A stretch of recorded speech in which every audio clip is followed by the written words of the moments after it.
Hey everyone, welcome to the Sex Reimagined Podcast. Did you know that 73% of women blame menopause for the breakdown of their marriage?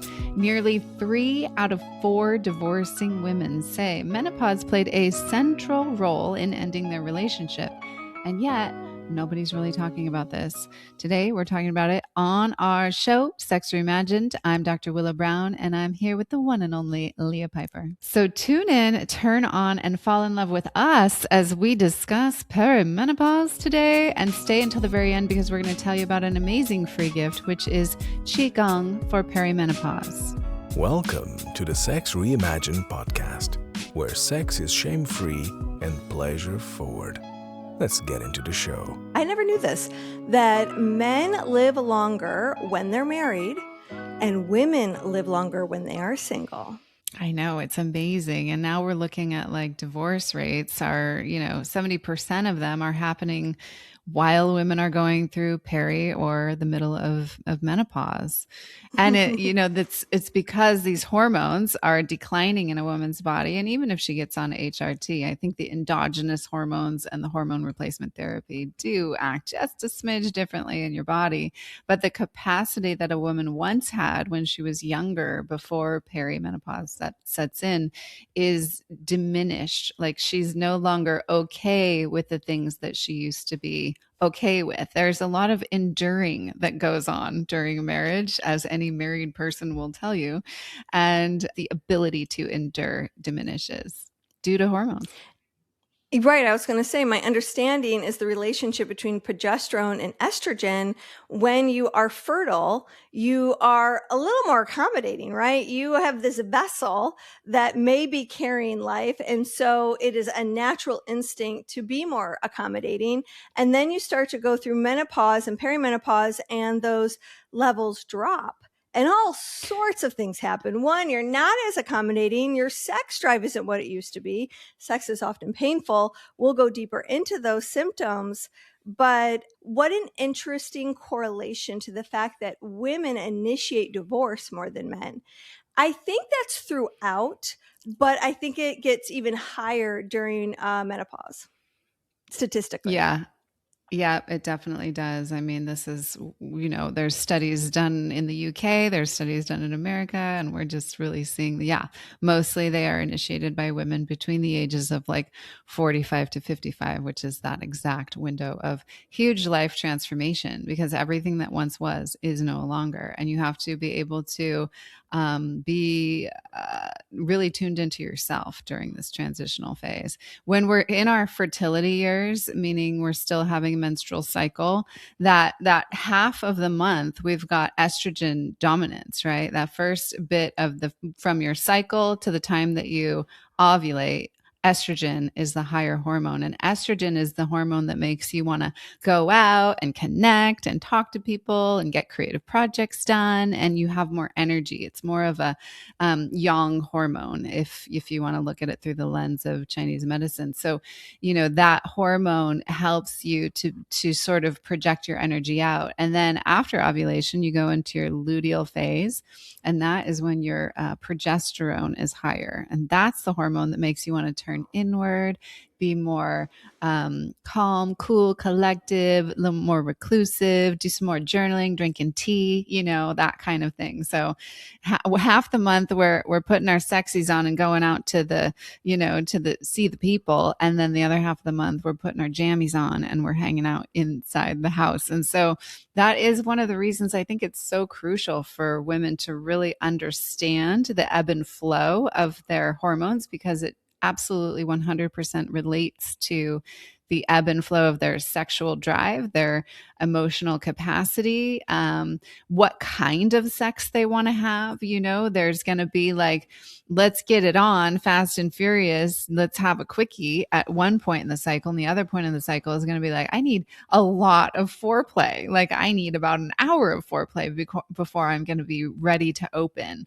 And so not only is this such incredible, important information for women to understand, but for men to understand as well. And that's one thing that I've long since long to do is like teach a group of men about women's cycles so that they are actually not only reading for their own benefit, but supporting their partners for their partner's benefit. And that's like the real attunement that creates a union that's going to last a long time.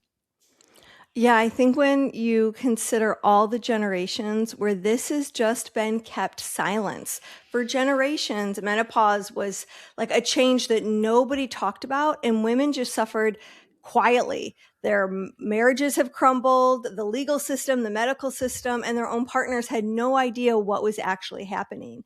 And I think about even my mom's generation, there was really very little hormone support to help regulate the nervous system so that, the mood swings that happen, the brain fog that happens, the fact that you wake up in the middle of the night and you can't fall back to sleep.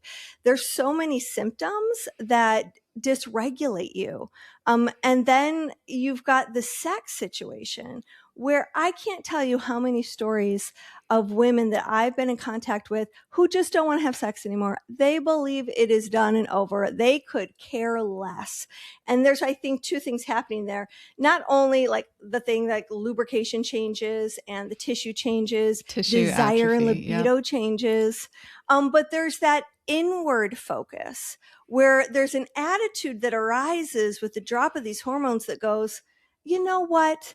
I have sacrificed for everybody in my life at this time. Now it's about me. And if you don't like it, there's the door. And I kind of feel like that's kind of what it comes down to. It's like, I don't got to put up with it anymore. The kids are out of the house.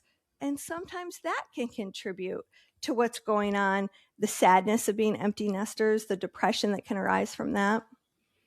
Yeah. However, the couples who take the time, take this pause, this menopause, because men are going through it too. They're going through andropause, right? There's a pause in their hormones as well. There's a big shift that's happening for them.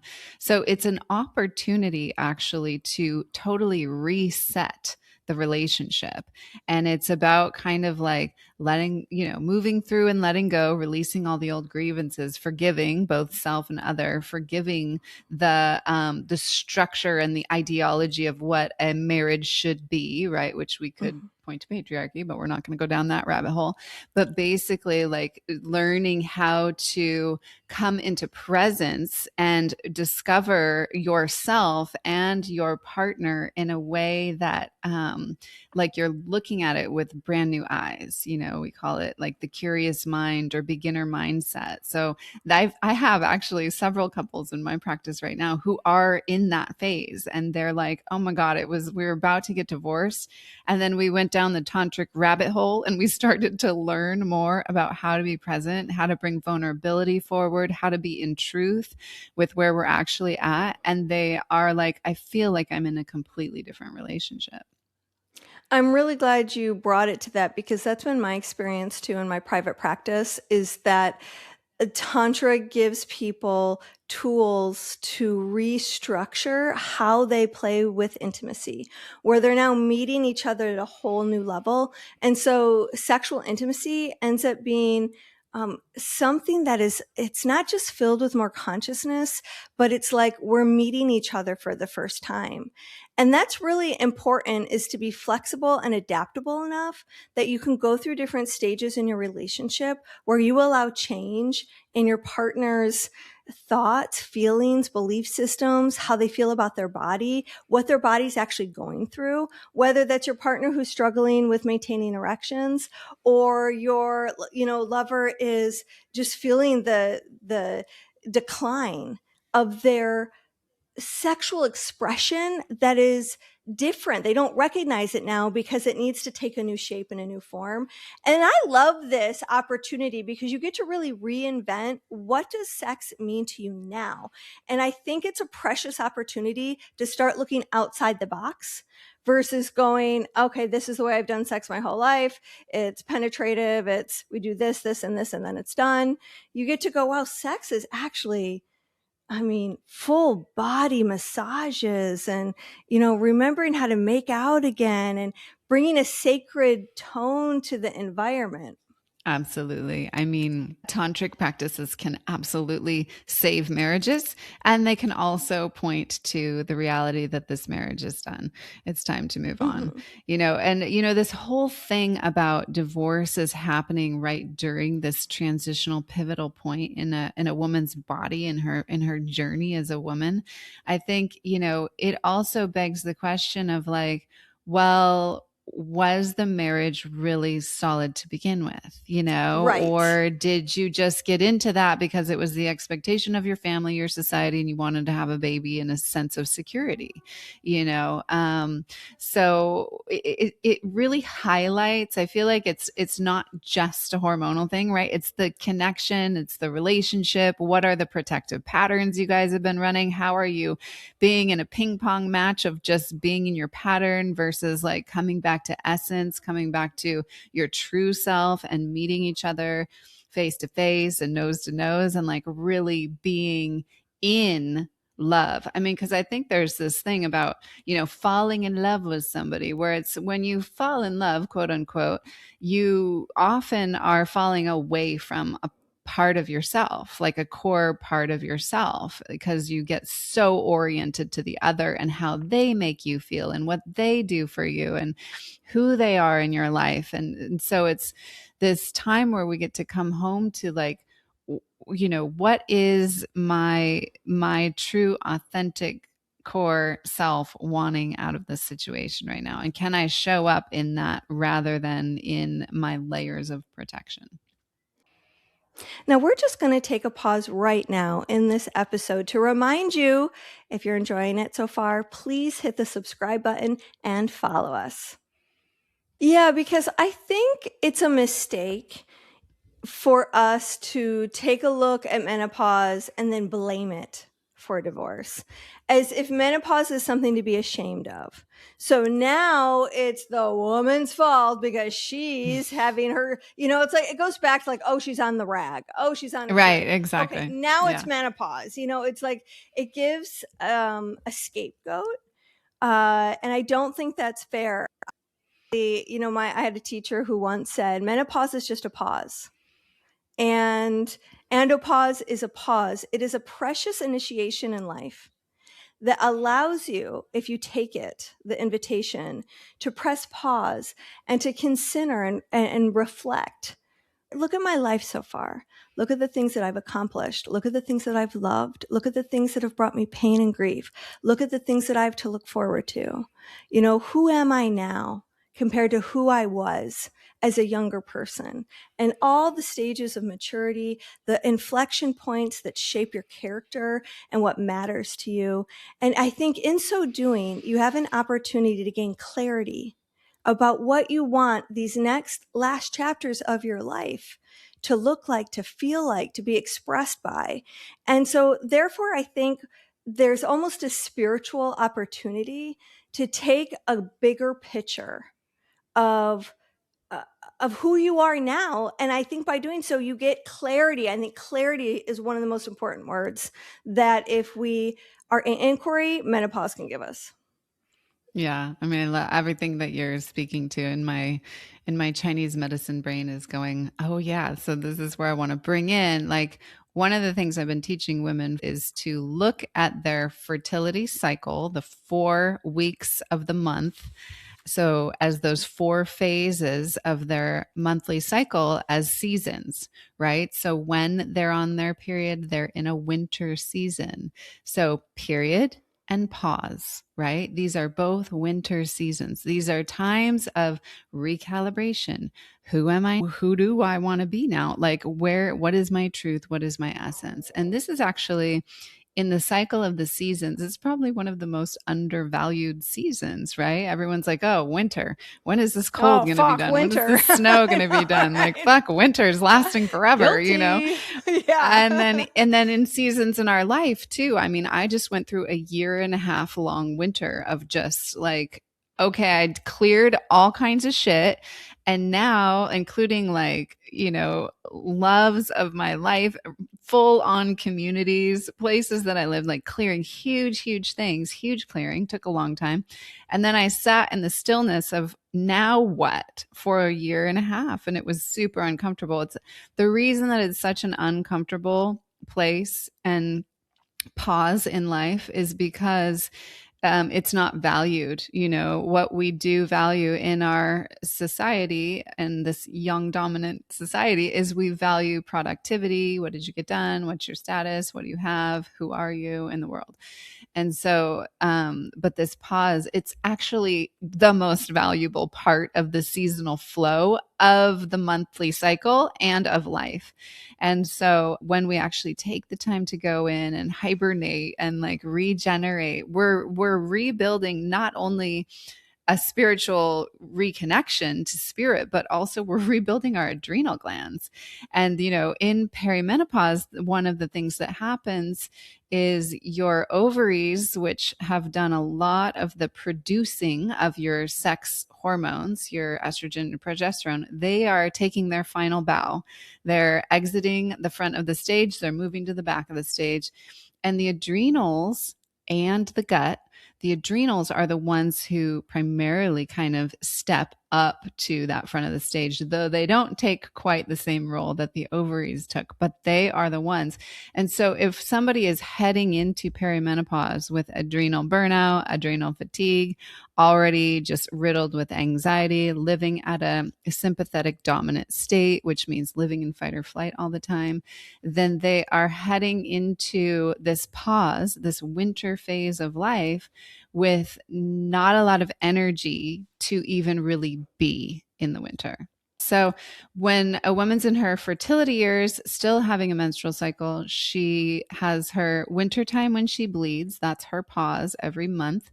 So she gets to recalibrate to who she is and what her truth is each month. I'm in that phase today, everyone, just so you know. So I'm in my winter and I'm just like really trying. There's been a lot of movement and a lot has happened over the last month. So it's also a time for me to physically clear and cleanse everything that I've processed over the last month. So there's winter, and then we start moving into that week after you bleed where estrogen is really at its peak. So after winter comes spring. So that's when the energy is starting to rise again. And when that estrogen starts to rise again, it's an opportunity to get out, go out, connect with people, have conversation, do creative projects. And then we ovulate and we switch gears into the summer phase. That summer phase is all about, okay, now what am I cultivating? I've moved through a creative phase. Now, what do I want to cultivate in this next summer season? Like, how do I want to show up? How do I want to shine? What do I want to radiate? What fruits of my labor do I want to pick and eat and digest?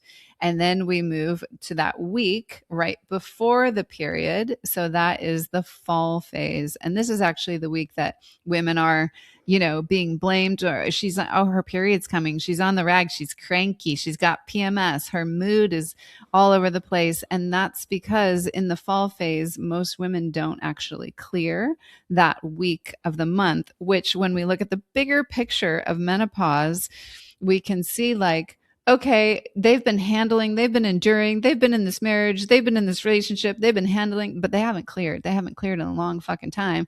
All of a sudden their winter hits and they're like, I can't do it anymore. They they explode, implode, whatever. And it's time to make a radical shift. And even then, a lot of women will run right into another relationship or run right into something else that makes them feel safe and secure and not take the time to really be in that recalibration point, that winter season. Yeah, that is so fascinating. And I love the lunar significance to all of it, and that it gives, I think, an interesting creative structure to how we can be intentional with our cycle. Now, I'm in perimenopause. I haven't had a period in, I don't know, maybe 9 or 10 months. So what does the seasons mean for me? Because even though you're in menopause, you still have a winter season, even if you're not having a period. So I don't know, what are we in this first week of the month? How does it work when you're in menopause? When you're in menopause, it's much easier. You just follow the moon in the sky. So we just had a big full moon. So, and for men too, this is like, we all have these, we all are being pulled by the waters in our bodies, right? Which in esoterically, water relates to emotions. So the emotions, the fluids in our body, because we are earthlings and the earth's waters are pulled by the lunar cycles, our body of water is also being pulled by the lunar cycle. So when you're in your still having a period, fertility years, you are tracking both, right? You're tracking the bigger outer lunar cycle, but then you're also tracking your lunar cycle in your womb, your moon cycle. And so when you're in that almost through, like you're almost through to the other side of menopause. It's 12 months of no period, then you're officially in menopause. And that said, some people still will have a bleed here and there after that period of time. But yeah, when you stop having the period, then you just follow the moon in the sky. So we just had the full moon. So right now that would have been like ovulation time for you. So now you're in your summer phase. So it's summer like, or spring. Summer. So the full moon would be ovulation, which would be summer, right? Yes. Okay. And the new moon would be the time of winter, darkness. So the new moon is dark. So think about that as like winter, and then it starts to wax from darkness. It starts to grow into brightness. It's waxing. That's spring, and then it's starting to come to its peak. And then it hits that peak ovulation point. That's the full moon, and then it starts summertime to wane again. Yeah, fall. Exactly. And as it starts to wane, cool. we go into fall. Yeah. All right. So join me, folks out there who are at the same stage as me, perimenopause, menopause. You're not having those monthly periods for a different kind of signal. And this is going to be easier to track. If anyone out there is like, wow, this is fascinating, I really want to learn this more, there's a whole body of work. My entire body of work is this.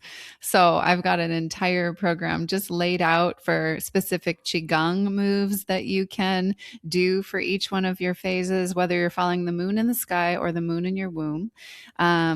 Specific yoga practice, specific foods to eat based on the ebb and flow of your hormones at that time.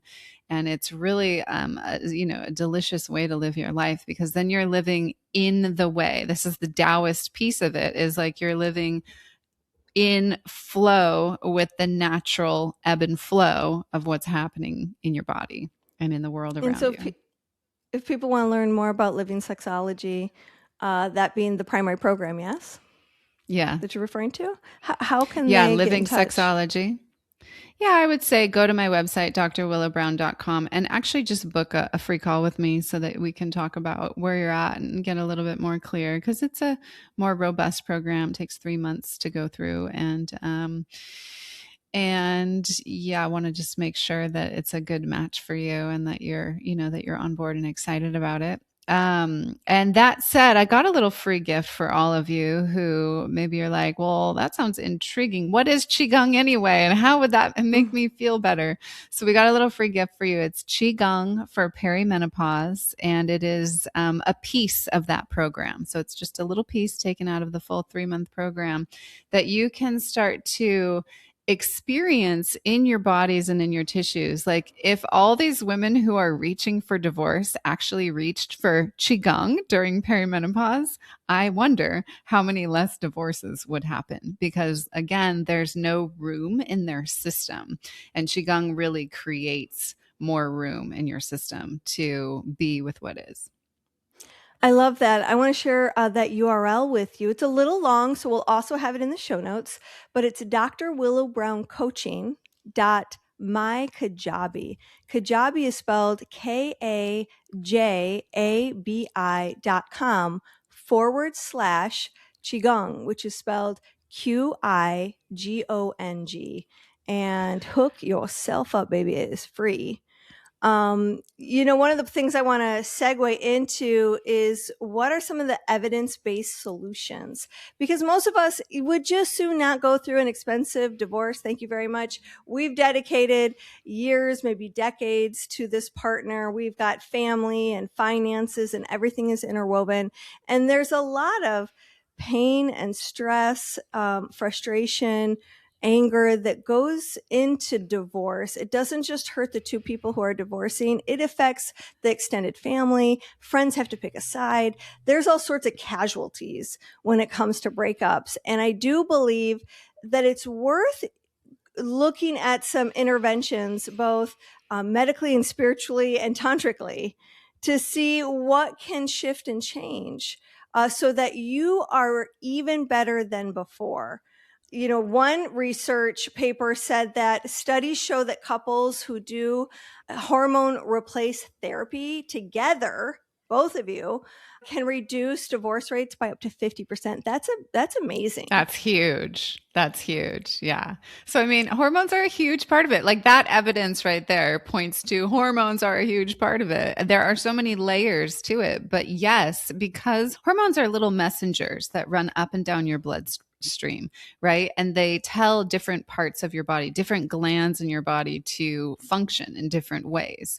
And so if there's if they're being diminished, right, due to just natural aging, then they're not telling these glands in your brain to produce serotonin, to produce, the happy hormone, to produce melatonin, the hormone that helps you sleep. Like if you're not getting sleep, you don't have capacity to be with life, And so there's all these we want to think about hormones also as synonymous to how we feel physically and emotionally.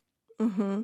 Yeah, just for instance, hormone replacement can help deal with symptoms such as vaginal atrophy, lubrication, the thinning of the lining of the tissue, your bones and your muscles, that starts to decline. You want to keep those really healthy. The brain fog that can happen, not just the sleep that Willow mentioned, and they're safer than ever. There's been bad studies that gave us the opinion that bioidentical hormones or the hormones that are synthetic are somehow bad for you. But for the general population, their health will improve with hormone replacement. Absolutely. It's better for bone density. It's going to save your heart for much longer, going to save your brain, your cognitive function for so much longer.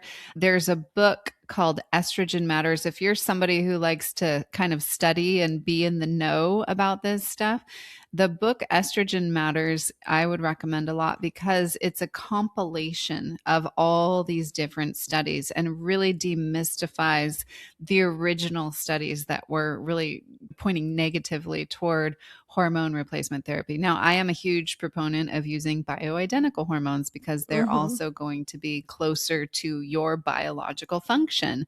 I'm a huge proponent of using herbs in addition to, your hormones because that's going to support your system to actually metabolize the bioidenticals that you're taking. Huge proponent of doing peptides in addition because it's going to, again, help you metabolize those hormones in a different way.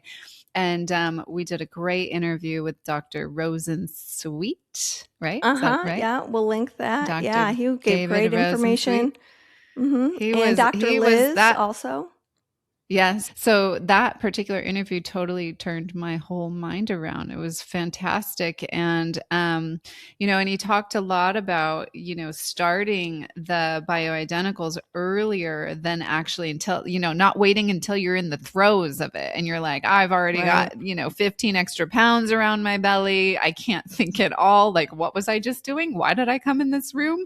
And all like, I'm sweating at night. I can't sleep. I'm waking up, all those symptoms that come along with perimenopause, to actually get ahead of them and to use bioidenticals more preventatively as well, so that you don't have to go through such a horrific experience in perimenopause. I had a Chinese medicine teacher Chinese guy.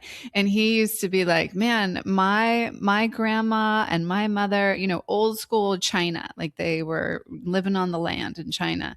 They went through menopause in like 1 or 2 years and had no symptoms. Totally fine. Because what were they doing? They were doing Chinese herbs. They were eating organ meats, something that we just don't do anymore.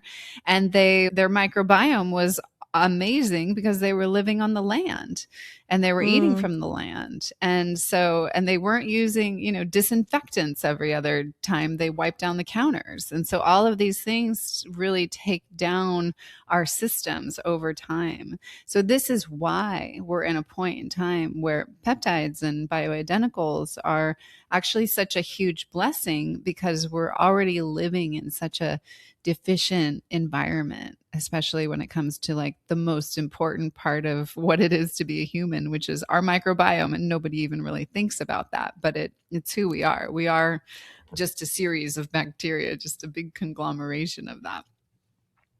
I think too, some interventions that can really help relationships is getting educated, because when you've got compassion and understanding to what's happening to your partner biologically, it depersonalizes the conflict, and you're able to come to the table with a more healthy, not happy, but a different perspective that allows you to be more understanding and have compassion. I also think, we mentioned rebuilding intimacy with new approaches. So you should seek out some psychological support or a coach, specialists, not or all one of doctors. us, a dakini or a tantrika. We have so much wisdom to offer and to help you have more fun again, and to like laugh with each other again and play with each other again. And find more meaning in your sexual connection. And that might mean, like we said, reshaping what your sexual connection looks like. There's so many ways to give each other pleasure that doesn't have to always be penetration in a way that's actually painful. There are things that you can do to strengthen that tissue and also just bring more variety and spice to your life. I think some psychological support regarding optimism and self-esteem, because sometimes body image issues come like a force as we get older, and having to sort of grapple that, getting some help with being able to, find some grace around the fact that we're changing. A lot of women feel invisible as they start to reach these ages, and I'm sure a lot of men do too. So finding a way to have a different perspective and find different meaning and belief systems, I think, is really important to finding some happiness in this stage. And then lifestyle interventions. I know we're all sick of hearing it, but exercise and sleep and stress management, to me, are the number one thing to start first. It is an all natural, pretty inexpensive way as a biohack. It just works. The research shows it. It just works. Yeah, you can't go wrong with adequate sleep. And, I want to put a plug in for water as well. Most people are not getting enough water in their day-to-day environment. And so one of the leading causes of depression is actually dehydration.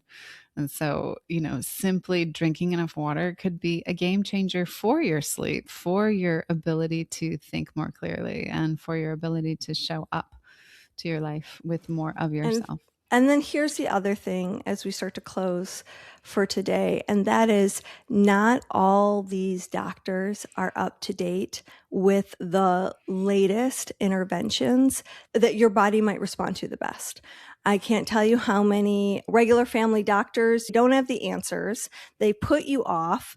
They want to wait until you start having all these other symptoms. The doctors that we've spoken to, they've all recommended do not wait until you're in perimenopause to start taking a look at interventions. Get ahead of the game. And if your doctor doesn't have those answers to those kinds of questions, start to get a couple more opinions.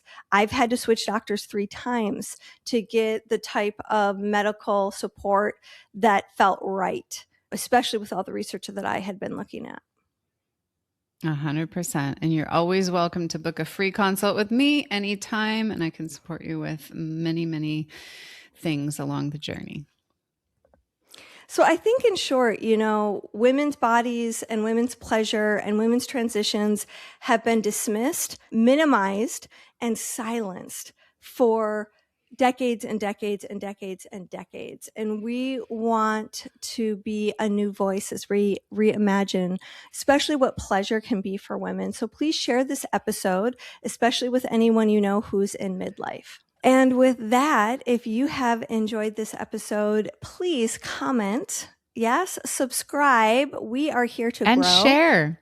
Yes, and we love you. Much love. Thanks for tuning in. This episode was hosted by Tantric Sex Master Coach and Positive Psychology Facilitator Leah Piper, as well as by Chinese and Functional Medicine Doctor and Taoist Sexology Teacher Dr. Willow Brown. Don't forget, your comments, likes, subscribes, and suggestions matter. Let's realize this new world together.